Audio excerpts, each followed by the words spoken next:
Welcome বন্ধুরা। একটা গুরুত্বপূর্ণ বিষয় শেয়ার করব তোমাদের সাথে, খুবই গুরুত্বপূর্ণ। তো যেহেতু এটা ঝিকঝ্যাক ভিডিও না, সেহেতু এটার ভিউ হবে না, স্বাভাবিক। কিন্তু ভিডিওটা কিছু মানুষের জন্য জরুরি হতে পারে, তাই আমি শেয়ার করছি। আমার ব্যক্তিগত জীবনের অভিজ্ঞতা দিয়ে আমি এটা বলছি, কারণ এটা পুরো আমার সাথে ঘটে যাওয়া একটা ঘটনা। প্রায় বছর দেড়েক হবে, বছর দেড়েক আগে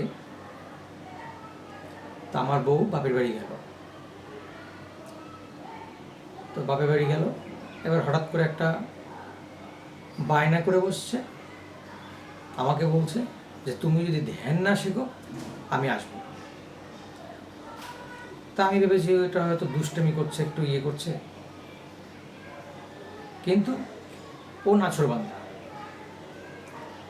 না, তোমাকে ধ্যান শিখতে হবে, তোমার রাগ বেশি, তোমাকে ধ্যান শিখতে হবে। এখন ও বলছে, এখন আমি কি করব? সোদপুরে একটা ধ্যান কেন্দ্র আছে, ওকে নিয়ে গিয়েছিলাম, সেখানে আগে একবার ঘুরে এসেছি। তা সেখানে একটা ধ্যান কেন্দ্র আছে, ধ্যান শেখায়, কিন্তু শর্তটা হচ্ছে 10 দিন থাকতে হবে। 10 দিন কারোর সাথে কথা বলা যাবে না, কারোর দিকে তাকানো যাবে না, ঠিক আছে?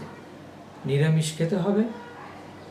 10 দিন কোনো মোবাইল ফোন অ্যালাউ নেই, পুরোপুরি ডিটাচ থাকতে হবে।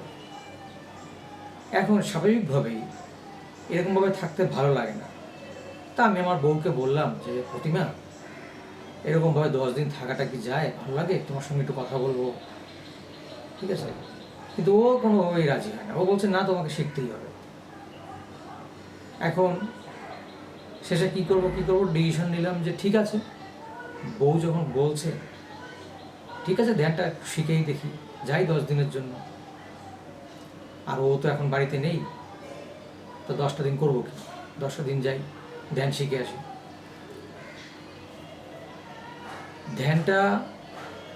ধ্যানে মানে ঢুকবো, ঠিক তার আগেও আমার ইচ্ছা করছিল না, ভালো লাগছিল না। বললাম যে প্রতিমা, আমার ইচ্ছা করছে না, তুমি যদি এখনও বলো আমি তাহলে এটা বাদ দিতে পারি। ও বলছে না, তোমাকে শিখতেই হবে, নাহলে আমি আসবো না। এখন বড় সমস্যায় পড়ে গেছি। এখানে 10 দিন তো থাকতে তো ভালো লাগে না, তো অনিচ্ছা সত্ত্বেও ঢুকলাম। তো সেখানে ছেলেরা মেয়েরা পাশাপাশি বসে ধ্যান করে, মানে ছেলেদের জায়গা আলাদা, মেয়েদের জায়গা আলাদা। কিন্তু শর্ত হলো, কোনো ছেলেরা কোনো মেয়েদের দিকে তাকাবে না, কোনো মেয়েরাও কোনো ছেলেদের দিকে তাকাবে না, পুরোপুরি যে যার মতন নিরিবিলি থাকতে হবে। আর এই ধ্যান পদ্ধতিটার নাম হলো বিপাশনা। বিপাশনা ধ্যান পদ্ধতিটা, এই পদ্ধতিটা কি? বুদ্ধের একটা নির্দেশিত পথ। ভগবান বুদ্ধ এই বিপাশনা পদ্ধতিটাকে বলেছিলেন যে এইভাবে ধ্যানটা তিনি, মানে যে ধ্যানের মাধ্যমে তিনি মোক্ষ লাভ করেন, নির্বাণ লাভ করেন, সেই বিপাশনা ধ্যানটা ওখানে সোদপুরে শেখায়, ঠিক আছে? এখন কিন্তু ওরা কিন্তু প্রচার করে না যে এখানে বুদ্ধের শিক্ষা দেওয়া হচ্ছে, এসব কিছু প্রচার করে না। যে কোনো ধর্মের মানুষ শিখতে পারে, এবং বিভিন্ন ধর্মের মানুষ যায়ও সেখানে। হিন্দু, মুসলমান, খ্রিস্টান এরকম কোনো ব্যাপার নেই যে শুধুমাত্র বৌদ্ধরাই শিখবে, তা না, সব ধর্মের মানুষরাই যায়। তো অনিচ্ছা সত্ত্বেও, ভালো না লাগলেও গেলাম, ভর্তি হলাম। তো যখন ভর্তি হলাম তখন ভাবলাম যে ঠিক আছে, ধ্যান পদ্ধতিটা ভালো করে শিখে যাই, নিয়মগুলো শিখে যাই। প্রত্যেক দিন 10 ঘন্টা করে ধ্যান করাতো, প্রত্যেকটা দিন 10 ঘন্টা করে, অর্থাৎ আর অন্য কোনো কাজ নেই, খাওয়া দাওয়া ফ্রি, কোনো টাকা পয়সা লাগে না, কেননা এই সমস্তটা ডোনেশনের উপরে চলে, যে যা ভালোবাসে দান করে সেটার উপরে চলে। তো কোনো কথা নেই কারোর সাথে, কোনো পরিবারের সঙ্গে সম্পর্ক নেই, কারোর সাথে কিছু নেই, পুরো 10টা দিন নিরিবিলি মৌন হয়ে থাকবে। তো আমি পদ্ধতিটা শিখতে শুরু করলাম। প্রথম দিন শেখালো আনাপানা, কী করে শ্বাস নিয়ন্ত্রণ করতে হয়, ঠিক আছে। তারপরে আস্তে আস্তে বিপাশনায় ঢুকলাম, বিপাশনা পদ্ধতিটা শেখালো। মোটামুটি কোর্সটা যখন কমপ্লিট হলো দেখলাম বেশ ভালোই লাগে, খারাপ লাগছে না, মনটাও শান্ত হয় বেশ। কিন্তু বিষয়টা এখানেই শেষ না, বিষয়টা আরেকটু গভীরে যাওয়া যাবে। এরকমভাবে মোটামুটি তো ওখান থেকে ধ্যান শিখে এসে বাড়িতে কয়েকদিন প্র্যাকটিস করে তারপরে আর করিনি খুব একটা, মানে সেভাবে করাই হয় না, মানে বলতে গেলে ছেড়ে দিয়েছিলাম।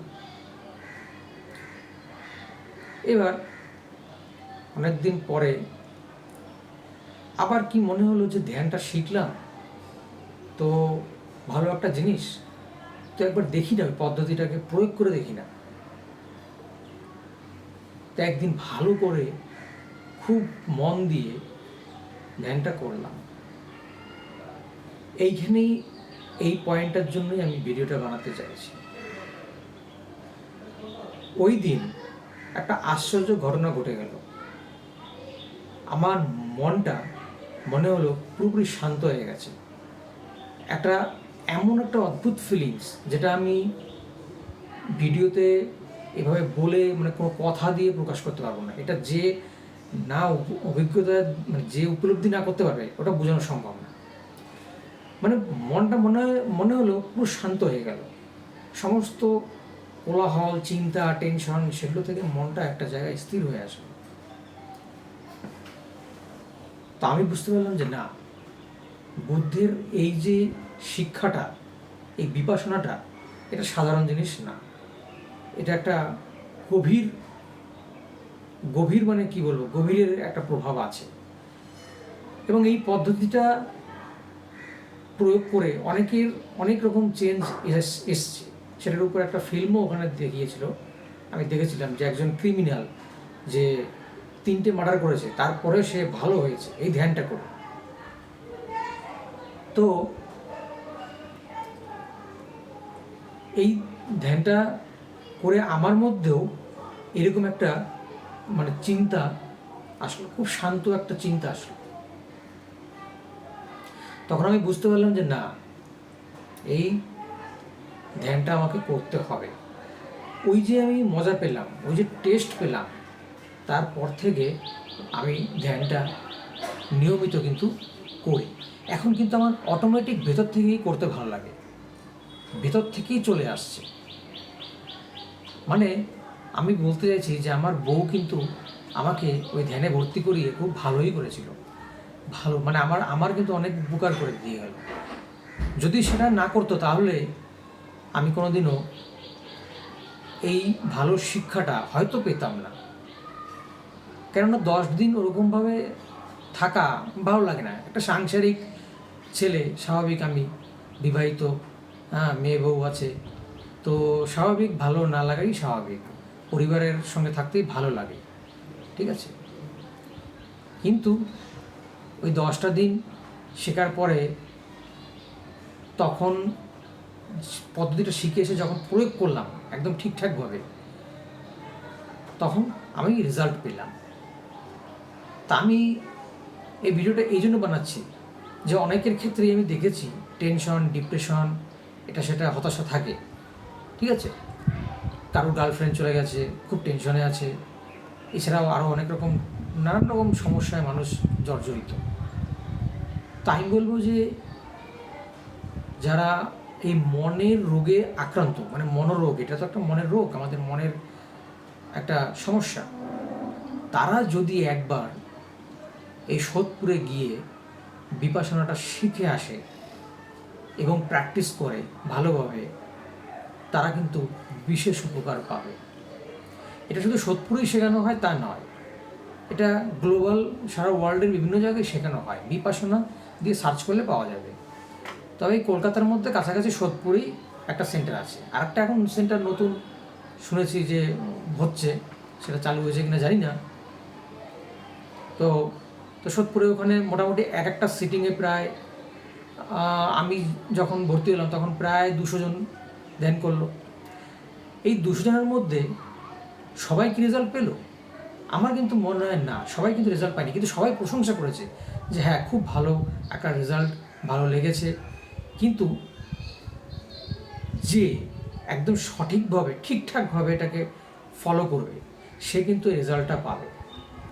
মানে এটা অন্যান্য পদ্ধতির থেকে সম্পূর্ণ আলাদা। আমি দেখলাম, আমি আগে যোগাসন শিখেছি, আমি যোগাসন জানি, কিন্তু দেখলাম যোগাসনের যে রেজাল্ট তার থেকে কয়েক শতগুণ বেশি। মানে মানে এটা বোঝানো সম্ভব না যে কতটা এটা গভীরে যেতে পারে। মানে মনের স্থিরতা, মনটাকে স্থির করতে এটা যে কতটা এফেক্টিভ, এটা ভিডিওতে বোঝানো সম্ভব না।